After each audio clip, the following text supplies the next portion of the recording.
আমাদের চ্যানেলে subscribe, like, bell বাটনটি টিপে দিন। আল্লাহ তাআলার ঘর, এটা আমরা জানি। এই ঘরটা ইবাদতের ঘর, এটাও জানি। সাথে সাথে এটাও আপনাকে মনে করতে হবে, দিন রাত 24 ঘন্টা আল্লাহ তাআলার দয়া আর রহম এই ঘরের ভিতরে সব সময়ের জন্য নাজিল হয়, আল্লাহ দেন। এই জন্য নবী আলাইহিস সালাম আমাকে আপনাকে দোয়া শিক্ষা দিলেন, বান্দা আমার উম্মত, তুমি যখনই মসজিদের ভিতরে প্রবেশ করবে তখনই আল্লাহ তাআলাকে বলবে, আল্লাহ তোমার রহম, তোমার দয়া আমার দরকার, আমাকে দান করো। তার মানে এই ঘরের ভিতরে আল্লাহর রহম আছে। শুধু তাই নয়, হাদিস শরীফের ভিতরে আসছে, নবী আলাইহিস সালাম বলতেছেন, তোমরা যখন মসজিদের ভিতরে প্রবেশ করো, মসজিদের ভিতরে প্রবেশ করলে তোমরা চুপচাপ বসে থেকো না। কারণ এই মসজিদটা দুনিয়ার ঘর মনে করতে পারো, কিন্তু মসজিদটা স্বাভাবিক দুনিয়ার ঘর না, কারণ এটা জান্নাতেরও একটা টুকরা। তাহলে আবার মনে করতে পারেন মসজিদের ভিতরে গেলে শান্তি লাগে, জানি, কিন্তু জান্নাতের ভিতরে কি এরকমই শান্তি, না এর চাইতেও বেশি? মুহতারাম হাজিরিন, আল্লাহ পাক রব্বুল আলামিন জান্নাত আর জাহান্নামের অনেক কিছু দুনিয়া দিয়ে বুঝিয়েছেন, কিন্তু আসলে প্রকৃত জান্নাতের যে সুখ তার একটু কিঞ্চিত উদাহরণ দিয়ে বুঝিয়েছেন, কিন্তু এখানেই শেষ নয়। নবী আলাইহিস সালাম হাদিস শরীফের ভিতরে বলেছেন, বান্দা যখন পর্যন্ত মসজিদের ভিতরে থাকবে, বসে থাকবে, মসজিদের ভিতরে অবস্থান করবে, সেই সময় পর্যন্ত সে জান্নাতের ভিতরে আছে। তো কি করা দরকার? নবী আলাইহিস সালাম যখন ইব্রাহিম আলাইহিস সালামের সাথে সাক্ষাৎ হয় মেরাজের রজনীতে, ইব্রাহিম আলাইহিস সালাম নবীজিকে বললেন, ইয়া রাসূলুল্লাহ, আপনি আপনার উম্মতদেরকে বলে দিবেন কি জান্নাত একটা চাটিয়াল ময়দান, খালি জায়গা। ওই জান্নাতের ভিতরে কেহ যদি গাছ পেতে চায় তাহলে দুনিয়াতে আমল করতে হবে। জান্নাতের ভিতরে কেউ যদি বাড়ি পেতে চায় দুনিয়াতে আমল করে আসতে হবে। জান্নাতের ভিতরে যদি হুর আর গেলমান পেতে চায় তাহলে দুনিয়াতে আমল করে আসতে হবে। জান্নাতের ভিতরে কেউ যদি উচ্চ মর্যাদাশীল হতে চায় দুনিয়াতে আমল করে আসতে হবে। অন্যথায় দুনিয়াতে যদি আমল না করা হয় তাহলে জান্নাতের ভিতরে এসে চাটিয়াল ময়দান পাবে।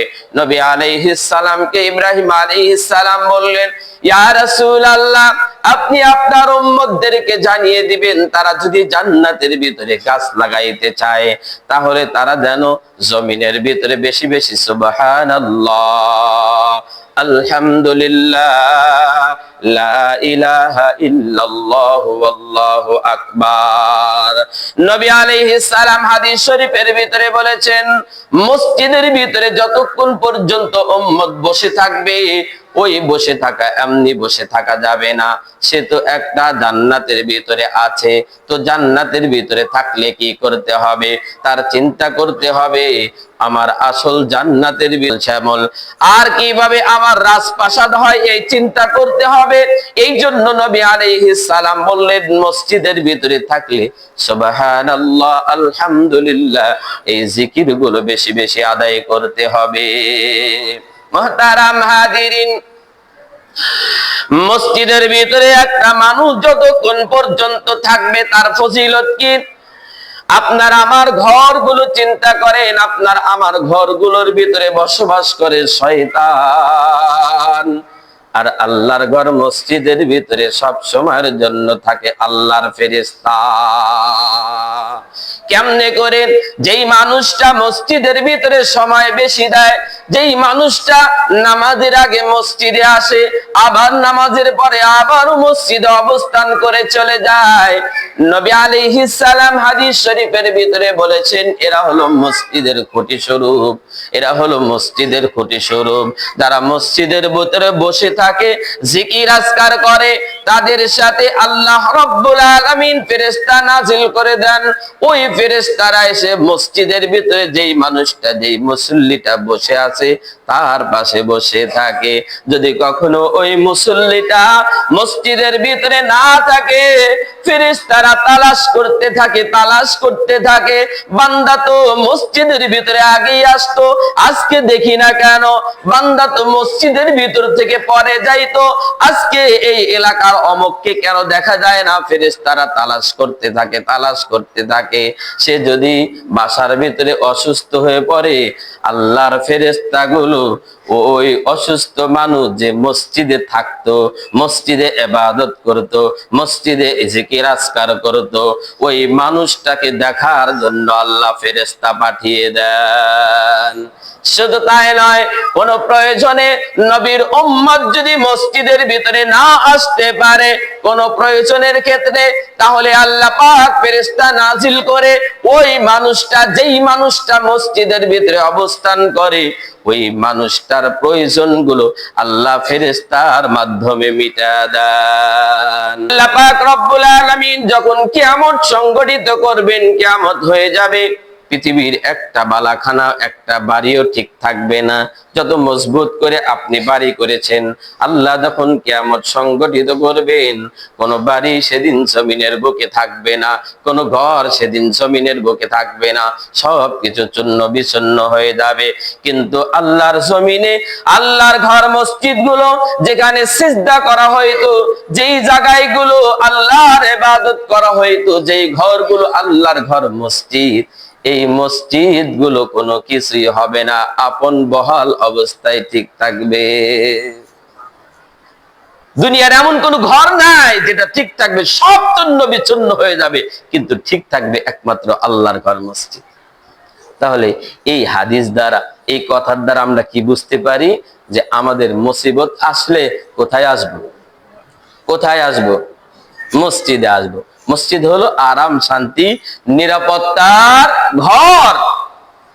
একজন মানুষের ভিতরে রোগ আছে, আর একজন মানুষের ভিতরে রোগ আছে, থাকতেই পারে, কিন্তু দেখা যায় মসজিদের ভিতরে আসলে একজন আর একজনের সাথে কাতার বন্দী হয়ে নামাজ আদায় করতেছে।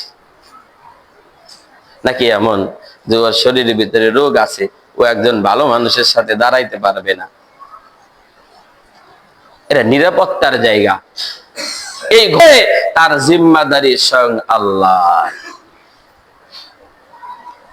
মাকা ইন্নামা ইয়াবুদু মাসাজিদাল্লাহি মান আমানা বিল্লাহি ওয়াল ইয়াউমিল আখির ওয়া আকামাস সালাতা ওয়া আতাজ যাকাতা ওয়া লাম ইয়াখশা ইল্লাল্লাহ। মসজিদকে আবাদ করবে কারা? যাদের অন্তরের ভিতরে আল্লাহর ভয় আছে।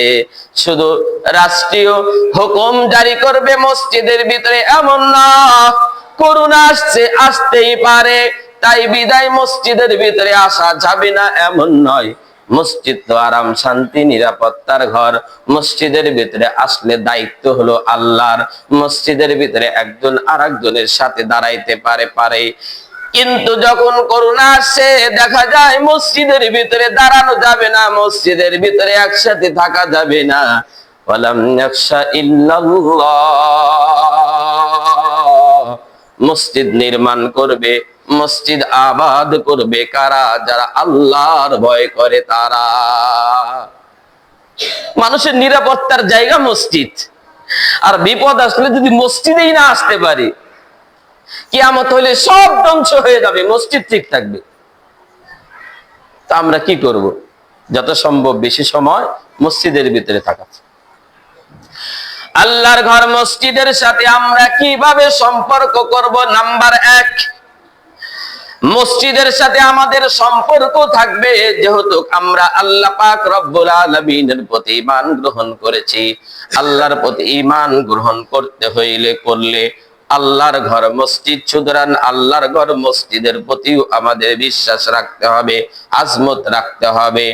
যদি আমরা এই শ্রেণীর বিশ্বাস করি, এমন ভাবে যদি আমরা কলবের সাথে মসজিদের সাথে সম্পর্ক রাখি, কলব দিয়ে, অন্তর দিয়ে, কলবুন মুআল্লাকুন ফিল মাসাজিদ, যেই মানুষটার অন্তরটা মসজিদের সাথে লাটকানো, যেই মানুষের অন্তরটা মসজিদের সাথে সম্পর্ক, এই মানুষটাকে আল্লাহ পাক রব্বুল আলামিন কাল কঠিন কিয়ামতের ময়দানে কোথায় স্থান দেবে?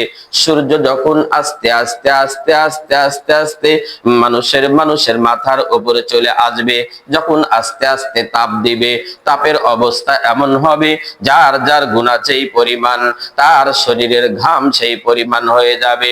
এমন সময় যখন মানুষগুলো ছায়ার দিকে দৌড়াবে, ওই আরশে ওই কিয়ামতের ময়দানে তো ছায়া নাই, কোনো গাছ নাই, কেমনে আমরা ছায়া আর গাছের তলায় চলে যাব? কোনো গাছ নাই, কোনো ছায়া নাই।